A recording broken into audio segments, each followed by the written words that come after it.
Perfect movie franchises are a hard thing to come by. Making a killer debut is hard enough, but to then stick that landing 2, 3, or even 4 times after that is a daunting prospect. Star Wars has a flawed prequel and sequel series, and The Lord of the Rings has those unfortunate Hobbit follow-ups which reduced poor Ian McKellen to tears during their production. This doesn't take the shine off the legitimately good entries, but it does highlight that the longer a franchise goes on, the chances of crafting repeat bangers diminish greatly. However, not every franchise has encountered this problem. Critical consensus may disagree in certain cases, and while there's no denying that some of these franchises failed to maintain the same level of quality as their original predecessors, it's up for debate as to whether or not they entered truly bad territory. For this list, I'm discounting straight-up trilogies to make things a little bit more interesting, and be warned that I have some spicy picks too. With that disclaimer in mind, I'm good movie take-haver Ewan Patterson,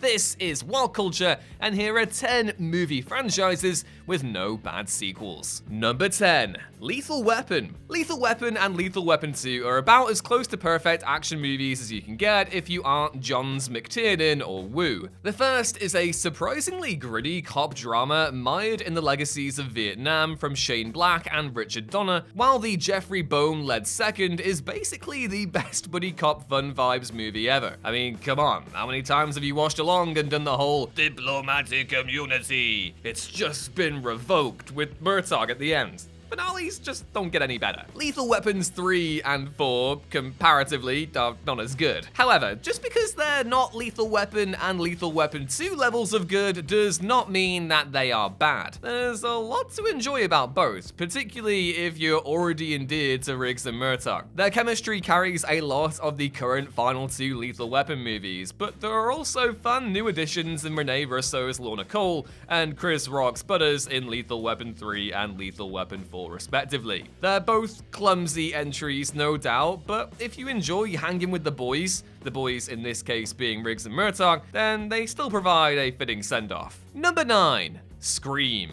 There are no bad Scream movies. There may be some Scream movies that I like less than others, but there are no bad Scream movies. I don't think the latest sequels match the lofty heights of the first 2, and for reference, Scream 2 is my fave of the bunch, but they each bring something fun and unique to the table. Wes Craven and Kevin Williamson's original film is a smart but loving slasher send-up, while Scream 2 applies that formula to sequels. Scream 3, despite having one of the weakest final acts in the entire series, is secretly a great little neo-noir that acts as a prescient takedown of Hollywood and the literal people it paved over to get where it is. It also gave us the gift of Parker Posey as Jennifer Jolie, probably the best supporting character not from the original 2 films. Scream 4, on the other hand, is dated in some respects and grimly cynical, but it makes up for that in inventive set pieces and a considered, if cringy, meditation on new media as streaming and social media were first exploding. Scream 2022 was a good legacy sequel,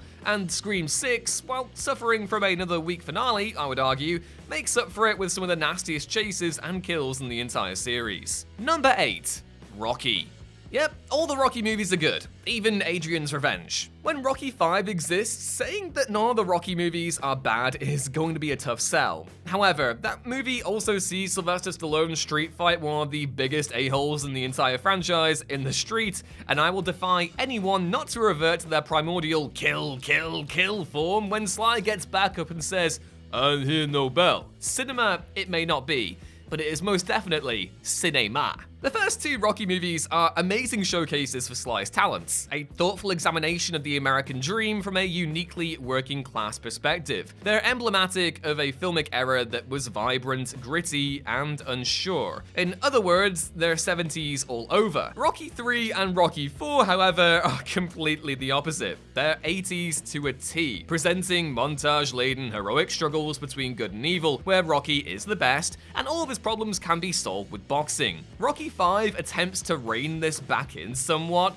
somehow yielding even more ridiculous results in the process, but they're all still a fun time. That's partially down to how much I love Rocky as a character. I'll always be rooting for the Italian stallion, even if his next movie was a charity match with Superman or something equally ridiculous. This was pretty much the opposite direction Stallone ended up taking things though, with the Rocky series getting a second lease on life thanks to the reflective 2007 entry, Rocky Balboa, and by far the best legacy sequel we've ever gotten in Creed, which has also yet to make a misstep with any of its sequels. Bloody love Rocky me. Number 7. Bourne. Despite the Bourne legacy and 2016's Jason Bourne lacking the oomph of the Doug Liman and Paul Greengrass originals, they're merely okay compared to the gritty class of the first 3 films, they aren't weak enough to take the shine off the series overall. The Bourne movies, particularly the latter 2 entries in the original trilogy from director Paul Greengrass, have experienced a bit of pushback in recent years for popularizing the shaky cam fight scene trend. However, Greengrass's frenetic style of filmmaking still looks great and isn't used as a crutch to mask poorly choreographed action. That said, I do find myself revisiting the Lyman original more than Supremacy or Ultimatum. There's a tense, methodical edge to it that I feel better utilizes Tony Gilroy and William Blake Herron's script. But either way, those first 3 films are all great. Yeah, Legacy was a weird attempt at doing a spin-off, and the 2016 Jason Bourne feels totally superfluous as a sequel, but Bourne itself has never trudged into bad movie territory. Number 6. Evil Dead. Sam Raimi's original Evil Dead trilogy is pretty much perfect. A spectacular, maximalist blend of horror, comedy, and action that announced the filmmaker and star Bruce Campbell to the world. The Evil Dead might be the greatest indie horror movie of all time, extracting all the terror and fun possible out of a budget of $375,000. Raimi innovated on this formula with Evil Dead 2, which upped the slapstick elements of the previous film and cemented Ash Williams as a horror icon. Army of Darkness flipped the wheel even further, with Raimi developing a medieval adventure comedy where Ash battles the Deadites in a bid to return to the present day. Although not guided by Raimi, the 2013 Evil Dead from Fede Alvarez was a rip-roaringly good time that upped the body horror and scares, albeit at the expense of some laughs. It's not the same beast as the original Evil Dead films, but it's still a great entry in the series, and one that has been followed up expertly with Lee Cronin's Evil Dead Rise. Throw in a fun TV show in Ash vs. the Evil Dead, and you're left with probably the most consistently great horror franchise ever created. Number 5. The Matrix. Now, I've got to hold my hands up here. I was wrong about the Matrix sequels. For the longest time, I was one of those guys that was like, the CGI is bad, the romance is boring, the only good bit is the highway chase. Bad takes from a man who had clearly lost his way. Thankfully, before seeing The Matrix Resurrections in 2021, I decided to go ahead and revisit the entire series start to finish. The original Matrix is still the Wachowskis' magnum opus, one of the finest action films ever produced that reset the genre landscape. But The Matrix Reloaded, and to a lesser extent, The Matrix Evolutions, are still worthy, artfully crafted follow-ups, replete with great set pieces, Carrie-Anne Moss on a motorcycle, and lots of Hugo Weaving doing this.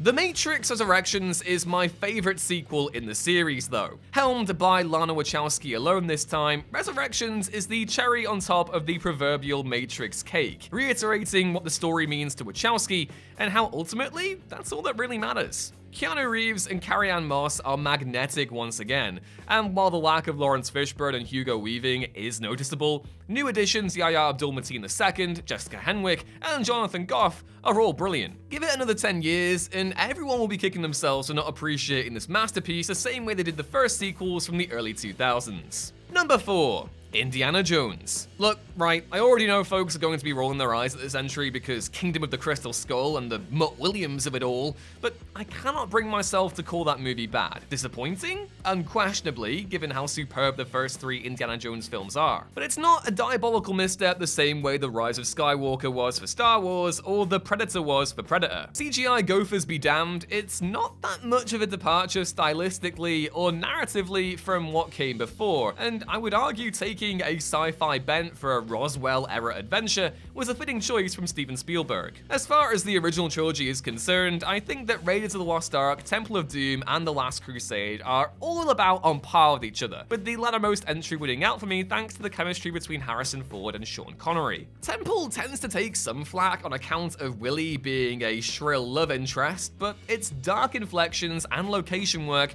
cement it as a great follow-up to Raiders. The jury is still out on Dial of Destiny at the time of recording, and while its trailers haven't put an extremely confident foot forward, James Mangold hasn't let me down so far. Here's hoping that Indy's final crack at the whip is worth it. Number 3. Mad Max. Quintessential apocalypse. George Miller's Mad Max series is brilliantly madcap, practical effects heavy, and deliciously ugly. It's also one of the few series out there not to take a misstep with 4 films to its name. The original Mad Max is a bleak, thoroughly 70s affair that lacks the fun factor of its successes, but it's no less compelling. Mad Max 2 is essentially wacky races, but if Peter Perfect wielded a coach gun and Dick Dastardly was machine gunning Professor Pat Pending, while the third entry, Beyond Thunderdome, cemented the overall vibe and aesthetic of Miller's Australian wasteland. Fury Road took the lessons imparted by all 3 of those movies to deliver one of the greatest efforts in the action genre, and with Miller currently developing a prequel that will expand the origins of Furiosa, the good money is on the series continuing its winning streak. Number 2. Mission Impossible. There are no bad Mission Impossible movies. I don't particularly care for the third one, which I know is sacrilege given the performance Philip Seymour Hoffman gives in there, but J.J. Abrams' direction can't compete with masters like De Palma or Wu, who, by all accounts, knocked it out of the park for the first 2 installments. Like Mad Max, however, this is a series that has improved with time. 2011's Mission Impossible Ghost Protocol by Brad Bird was brilliantly inventive, while filmmaker Christopher McQuarrie took things to a whole other level with the 2015 and 2018 entries Mission Impossible Rogue Nation and Fallout. These films have cemented Tom Cruise as a true movies man ambassador, accomplishing all kinds of wild stunts and taking time between shoots to emphasize the importance of the cinema as a venue. Mission Impossible Dead Reckoning, which is set to release later this summer, looks like it'll continue this trend. And number 1. John Wick. John Wick might be the most consistently brilliant film series going, with each entry laying just claim to being the best of the bunch. The first, John Wick, serves as a solid revenge flick, but with the added ace up its sleeve of a gripping, emotional narrative, the hints of a fascinating underworld, and direction from veteran Hollywood stunt coordinator Chad Stahelski. Like Bourne before it, John Wick put the action genre on a new course, emphasizing efficient, tactical choreography, bisexual lighting, and a loud, relentless pace punctuated by fitting needle drops and the grindy, electronic notes of Tyler Bates. Every John Wick enjoyer will have their own preferred entry. I think 2 is my fave personally, but John Wick Chapter 3 Parabellum and John Wick Chapter 4 are both exceptional. That said, this is also a series that continues to go from strength to strength. There's a pattern of escalation that has seen Stahelski and lead star Keanu Reeves test their limits when it comes to what they can accomplish, whether that's through elaborately choreographed duels with dragon's breath shotguns,